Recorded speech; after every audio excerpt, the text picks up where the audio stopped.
कुतुब शाही सुल्तानों के मरने के बाद उनको नहलाया जाता था इसी शाही हमाम में। और दोस्तों उसके बाद में उनका जो अंतिम क्रियाक्रम का काम था वो यहीं से करके उनको दफना दिया जाता था उन बड़े बड़े मकबरों में। नमस्कार दोस्तों, मैं हूं विक्रम और आज मैं आपको तेलंगाना के हैदराबाद में स्थित शाही हमाम में लेकर आ गया हूं, जो कि गोलकुंडा के किले से तकरीबन 4 किलोमीटर की दूरी पर है। और दोस्तों आज हम देखने वाले हैं उन सुल्तानों के समय के उस हमाम को, जिस हमाम में उनके मरने के बाद में उनकी डेड बॉडी को यहीं लाया जाता था और शाही स्नान दिया जाता था।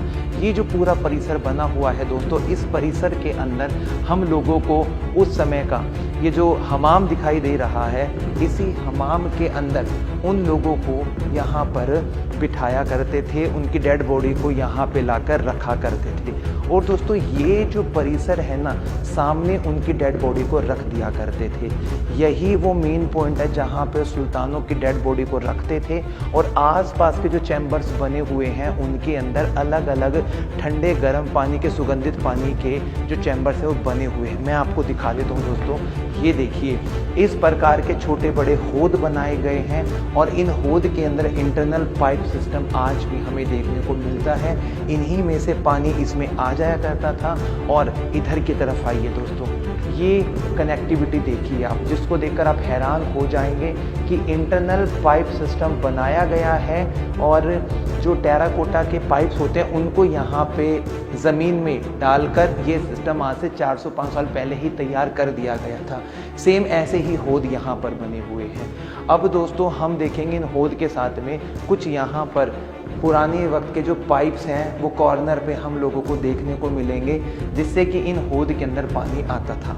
अब हम उस सिस्टम को समझते हैं कि ऐसा क्यों करते थे। कुतुब शाही जो सुल्तान थे, उनके मरने के बाद में उनकी डेड बॉडी को गोलकुंडा के किले से गुप्त रास्ते से यहाँ पर लेकर आ जाते थे और उन सुल्तानों की या फिर रानियों की डेड बॉडी को यहाँ पर लिटा दिया जाता था और उनको शाही स्नान करवाया जाता था, जिसमें गर्म और ठंडे पानी के हमने होद देखे हैं। इसी प्रकार से इत्र का होद हुआ करता था, किसी में गुलाल जल हुआ करता था, किसी के अंदर दूसरी कोई खुशबू या सुगंधी चीज़ हुआ करती थी, जो उनका क्रियाक्रम का पैटर्न था। अब ऊपर की तरफ आपको एक होल दिखाई दे रहा है। अब दोस्तों यदि आप सही तरीके से देखेंगे ना, तो इसकी रोशनी बिल्कुल सेंटर वाले हिस्से में पड़ेगी। और ये उस समय की घड़ी हुआ करती थी, यानी कि सही तरीके से देखने पर यहाँ पर टाइम का पता लगता था, सूर्य घड़ी जिसे हम बोलते हैं, और टाइम के अनुसार ही उनकी बॉडी को दफनाया जाता था। आज हम देख पा रहे कुतुब शाही शासकों के समय की वो टाइम घड़ी, जहाँ पर उन सुल्तानों की, बेगमों की, उनके बच्चों की डेड बॉडी को यहाँ रखते थे। इसी प्रकार के कुछ होल्स हम लोगों को यहाँ पर भी देखने को मिल रहे हैं दोस्तों। सो ये जो पूरा पैटर्न था ना, आज भी यहाँ पे बना हुआ है।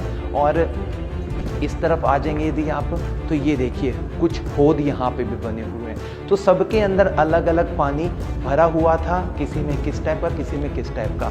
और दोस्तों रोशनी करने के लिए यहाँ पर दिए लगाए जाते होंगे या फिर मशाल रखी जाती होंगी, जिसके लिए अलग अलग पॉइंट्स ये बने हुए हैं। जहाँ से हम लोगों ने एंट्री की थी दोस्तों, वहाँ पर फाउंटेन लगा रहता था एक। और अब मैं आपको इसकी कनेक्टिविटी के कुछ बाहरी हिस्से दिखाता हूँ, जहाँ पर एक सराय बनी हुई है और उसी सराय के पास वाले हिस्से में बहुत बड़ा एक नगाड़ा ड्रम रखा हुआ है, जिसको बजाकर इंडिकेट किया जाता था। आइए।